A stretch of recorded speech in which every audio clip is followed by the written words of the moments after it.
All right, guys. This is another part from the alopecia. I just told you guys that I was going to wash my hair, and I've already washed it. I just did not want to comb the back part on camera because this hair is so coarse. But I was showing before the the bald spot that I had that in 2017 that was causing the alopecia that I was having. Now that I've washed it, it's somewhat more manageable where I could actually just comb it. But my hair had fell out really bad in the middle where, like I said, was just a bald spot. And now if you guys want to see what it looked like now that I've washed it, like I said, it's still, of course, my hair is damaged. And I will get it cut even and all of that soon. But I'm just trying to allow it to grow back. You know, alopecia is really terrible, and it's hard on the hair. And a lot of women have so much less confidence when they start seeing the hair just fall out like this. Like this is what the middle looks like now versus when I told you it was just pure bald. It was just a pure bald spot back in 2017. But this is definitely what it looks like now. So it is growing back, and I told you genetically it don't run in our family to lose hair.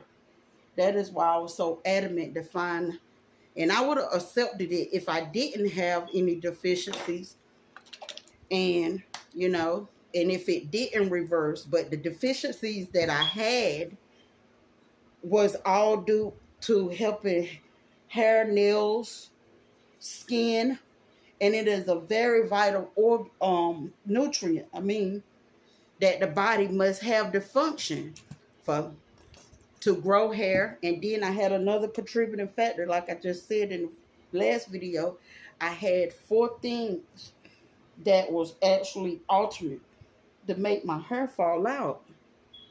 And of course, you're gonna have a little bit of shed, but this is nothing. We know when our hair is falling too much. So I'm just gonna take a few minutes and put some heat to this thing and blow dry it some, so you guys can actually see the final result of, and it's still, like I said, it's very coarse. My hair is just coarse anyway.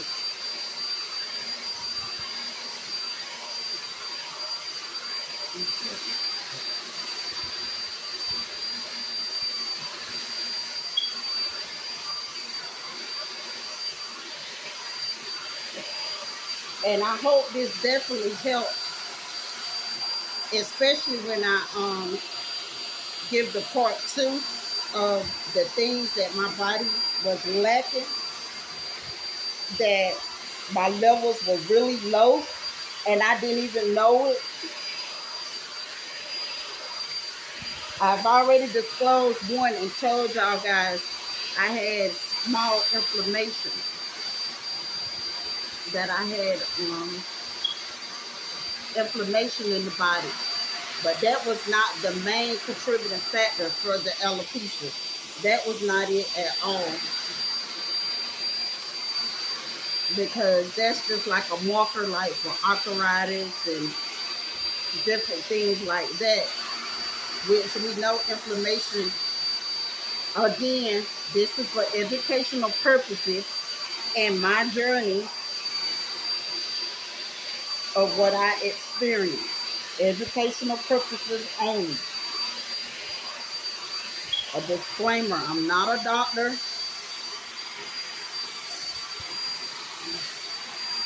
It's just to tell you what I experienced. But we know inflammation and different things are caused by a lot of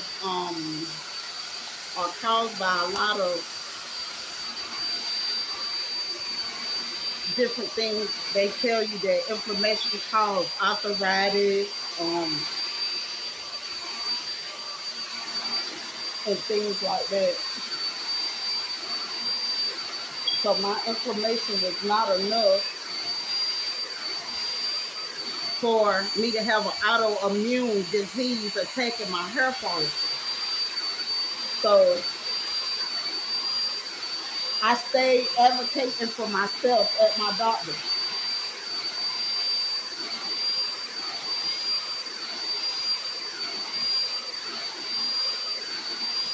And if you look at my videos, you probably can almost tell what another deficiency is that I had, because I did a video on how to naturally shrink uterine fibroids.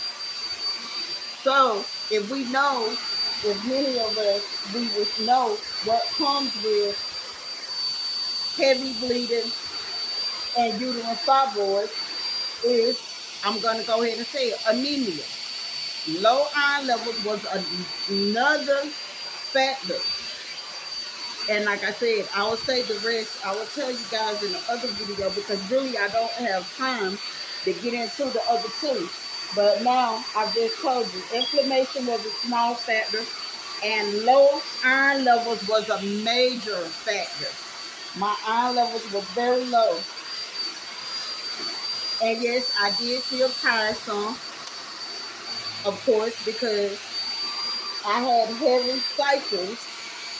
But this is a whole nother video of, I had uterine fibroids as well. So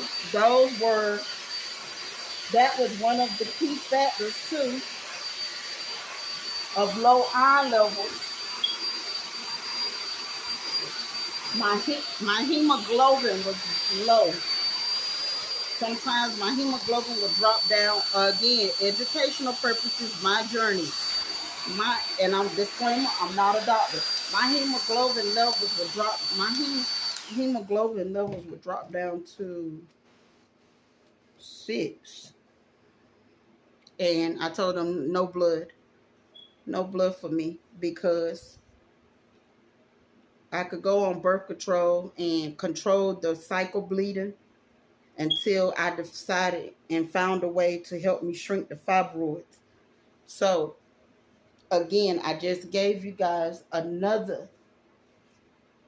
If you are experiencing low iron levels, I don't know if it could be from heavy menstrual cycles, or you may just have an anemic deficiency.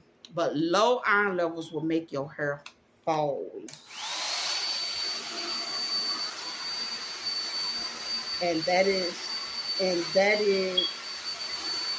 another thing that was actually making my hair fall out, because I've struggled with low iron for over 8 years.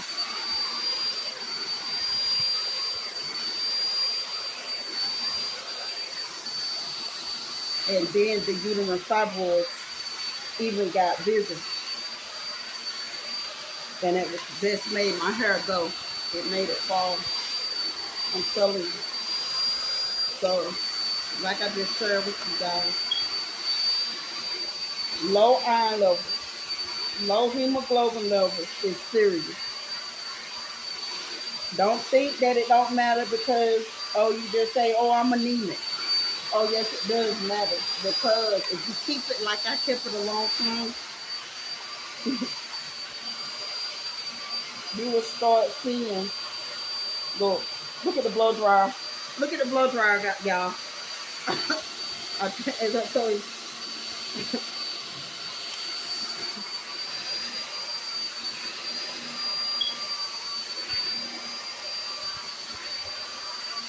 Low iron levels definitely is a contributing factor.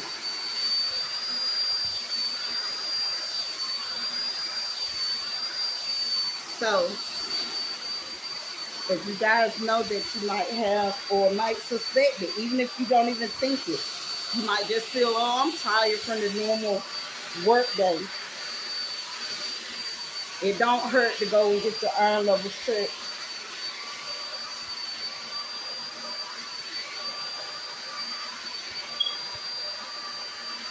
It doesn't hurt to go and have your hemoglobin check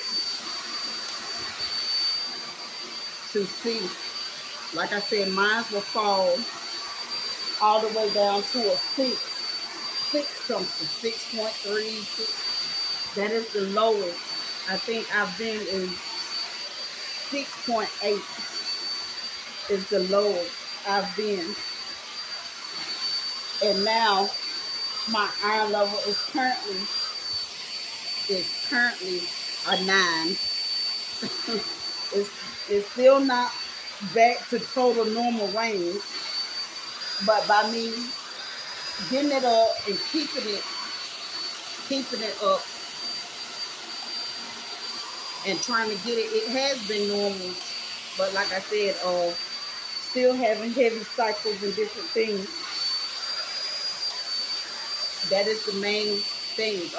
I'm still having, even though I don't have the fibroids, I still have heavy cycles somewhat that brought my iron levels down some points. Because I was just 11 and now I'm like 9 something, 9 point something. And this is the area I'm trying to dry real good for y'all so I can round this thing up to show y'all. All right, enough of that. Okay. As you can see, it somewhat looks better, but even with the breakage of the hair, is, like I told you, it's broke. But this is what it looks like now that I washed it. And I know women that are going through alopecia will still, some of them would die to even have